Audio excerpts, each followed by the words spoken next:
नमस्कार दोस्तों, मैं Sudipti, mental fitness coach and transformation coach, एक बार फिर आपके सामने अपनी ही ज़िंदगी के कुछ एक्सपीरियंसेस लेकर, इसी उम्मीद के साथ कि मैं आपकी ज़िंदगी में कुछ खुशियाँ भर पाऊँ। लेकिन इससे पहले कि मैं अपने टॉपिक पर आऊँ, मैं आपसे कुछ सवाल पूछना चाहूँगी। और मेरा पहला सवाल है कि अगर हमें पिकनिक पर जाना हो तो ऐसी कौन सी चीज़ है जो सबसे पहले हमें पता होनी चाहिए। क्योंकि मुझे इस वक्त बात करते हुए बहुत सारी हाउसवाइफ्स भी देख रही हैं, बहुत सारे स्टूडेंट्स भी देख रहे हैं, प्रोफेशनल्स भी देख रहे हैं। तो मैं उनसे भी पूछना चाहूँगी कि अगर आपके घर पे मेहमान आने वाले हों और आपको उनको खाना खिलाना हो तो सबसे पहले आपको किस बात का पता होना चाहिए, क्या पता होना चाहिए। क्योंकि बहुत सारे स्टूडेंट्स, बहुत सारे टीनेजर्स, बहुत सारे बैचलर्स भी देख रहे हैं मुझे, तो उनसे मेरा सवाल है कि अगर आपको अपनी गर्लफ्रेंड को पटाना हो, अगर आपको अपने बॉयफ्रेंड को पटाना हो, उसको कन्विंस करना हो, उसको खुश करना हो, तो सबसे पहली ऐसी कौन सी चीज़ है जो आपको पता होनी चाहिए। सोचिए। जी बिल्कुल, आप सही बोल रहे हैं कि अगर हमें पिकनिक पे जाना हो तो सबसे पहले हमें ये पता होना चाहिए कि हमें जाना कहाँ है। बिल्कुल ठीक है। अगर हमें खाना बनाना है कुछ मेहमानों का तो हमें ये पता होना चाहिए कितने मेहमान आने वाले हैं और फूड मेन्यू में क्या क्या रखना है।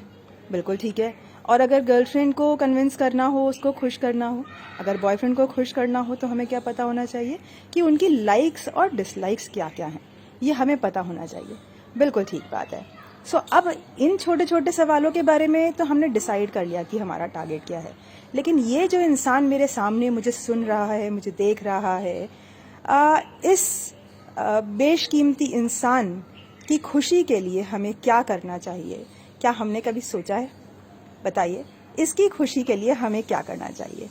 क्योंकि बाकी सारे सवालों में हमने डिसाइड कर लिया कि हमारा टारगेट क्या है, ताकि हम आगे के एक्शन ले सकें। लेकिन ये जो इंसान मुझे सुन रहा है, इसकी खुशी के लिए, इस इंसान की खुशी के लिए हमें क्या करना चाहिए। जी हाँ, बिल्कुल।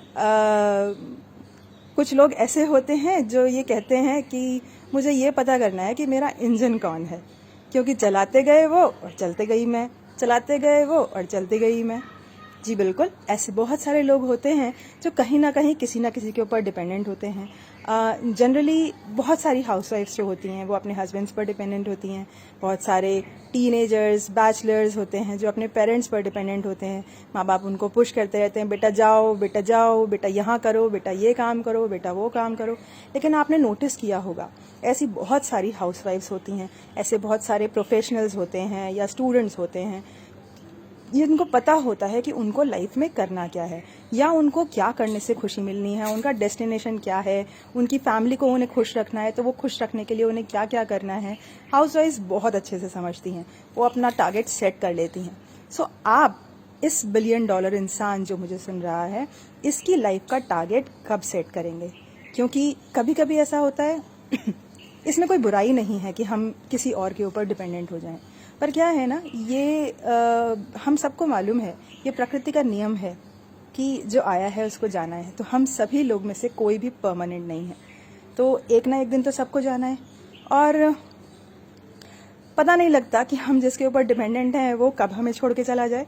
अगर हम किसी इंसान के ऊपर डिपेंडेंट हैं और वो हमें छोड़ के चला जाए किसी भी मोमेंट अचानक, क्योंकि आजकल पता नहीं लगता, तो हम डिप्रेशन में आ जाते हैं, हम तकलीफ़ में आ जाते हैं, हमारी ज़िंदगी एकदम बेसुध सी हो जाती है, सब कुछ खो सा जाता है।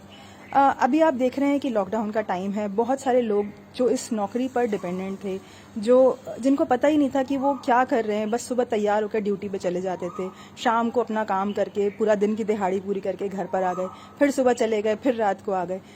कोई ज़िंदगी में कोई रस, कोई खुशी कुछ नहीं है। बिना वैल्यूज़ आइडेंटिफाई किए बस लगे जा रहे हैं। वो लोग इस समय बहुत परेशान हैं। प्लीज़ किसी और पर डिपेंडेंट होने की बजाय, क्योंकि जब हम किसी और पर डिपेंडेंट होते हैं ना, तो फिर कुछ दिनों बाद कुछ ऐसी सिचुएशन बन जाती है कि हमें एक गाने की आवाज़ आती है, और वो गाना है, ये दुनिया पीतल दी, ये दुनिया पीतल दी। आप नहीं, मैं आगे नहीं बोलूँगी, बट हमें ये समझ में आ जाता है जिनके ऊपर हम डिपेंडेंट हैं, अगर वो चले जाएं हमें छोड़कर, या जो जॉब के ऊपर हम डिपेंडेंट हैं, जिस ओनर के ऊपर, जिस बॉस के ऊपर हम डिपेंडेंट हैं, अगर वो बॉस हमें डायरेक्शन देना बंद कर दे, तो या वो बॉस ही जॉब छोड़कर चला जाए, दूसरा बॉस आ गया, तो अब हम डिप्रेशन में आ जाते हैं, एंग्जाइटी में आ जाते हैं। और आजकल आप देख रहे हैं बहुत सारे लोग ऐसे चारों तरफ हैं जिनके पास गोल्स नहीं हैं, जिन्होंने अपनी ज़िंदगी का कोई भी दिशा तय नहीं करी है। तो जब ज़िंदगी की छोटी छोटी चीज़ों में, इवन पिकनिक जाने जैसी चीज़ों में हम पहले टारगेट डिसाइड करते हैं, तो क्यों ना हम अपनी ज़िंदगी के लिए भी एक दिशा तैयार करें, एक गोल सेट करें। क्यों? इसीलिए मैं कहूँगी कि गोल सेटिंग बहुत इम्पॉर्टेंट है। गोल्स आपके अलग अलग तरह के होते हैं। आपके पर्सनल गोल्स होते हैं, आपके पर्सनल गोल्स में आ जाते हैं आपके फैमिली गोल्स, आपके सोशल गोल्स, आपके फिजिकल गोल्स, मेंटल गोल्स। उसके अलावा होते हैं आपके करियर गोल्स, उसके अलावा आपके स्पिरिचुअल गोल्स।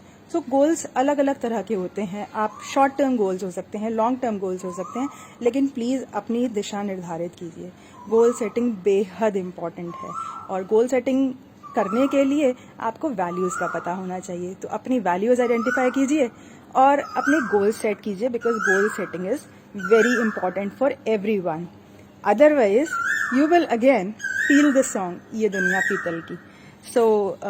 मैं आपको यही सजेस्ट करूँगी, अर्नेस्टली आप सबसे रिक्वेस्ट करूँगी कि आप लोग वो गलती ना करें जो बहुत सारे लोग कर रहे हैं, और अपनी जीवन की दिशा, अपनी जीवन की जो बागडोर है उसको अपने हाथों में पकड़ लें।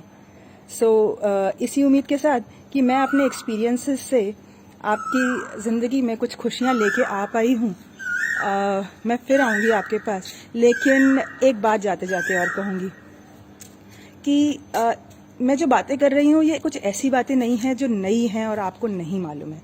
ये सारी बातें, हो सकता है 90% बातें, या हो सकता है 100% भी आपको ये बातें पता हो। बट क्या होता है आजकल के समय में, जो दौर चल रहा है, चारों तरफ नेगेटिविटी, तुमने ये नहीं किया, तुमने वो नहीं किया, चारों तरफ इतना डिप्रेशन, इतना स्ट्रेस है कि हम सब गालिब बन जाते हैं। और फिर क्या होता है, ज़िंदगी भर भूल गालिब यही करता रहा, धूल चेहरे पर थी मैं आईना साफ करता रहा। सो प्लीज़ वही गलती आपसे ना हो जाए। कहीं ऐसा ना हो कि धूल चेहरे पर हो और आप आईना साफ करते रह जाएं। मैं सिर्फ धूल हटाने आई हूँ और आपको याद दिलाने आई हूँ कि ये कुछ ऐसा है जो आपको पता है, क्योंकि पता तो सबको ये भी है कि सुबह सैर पर जाना बहुत फ़ायदेमंद होता है, लेकिन सवाल ये है कि जाते कितने लोग हैं। सो प्लीज़, ये आपकी ज़िंदगी है और ज़िंदगी ना मिलेगी दोबारा। गोल सेटिंग बहुत इम्पॉर्टेंट है हम सभी के जीवन के लिए, चाहे हम हाउसवाइफ हों, या फिर हम प्रोफेशनल्स हों, या हम स्टूडेंट्स हों, या हम पेरेंट्स हों, हम सभी के लिए गोल सेटिंग बहुत इम्पॉर्टेंट है। अपने गोल सेट कीजिए और अपनी लाइफ में अपने आप को एक मैसेज दीजिए कि मैं खुद से बहुत प्यार करती हूँ। और जिस दिन आप एक्शन लेना शुरू करेंगे, उस दिन आप कहिएगा कि ये हुई मेरी खुद से खुद की जीत। Thank you so much.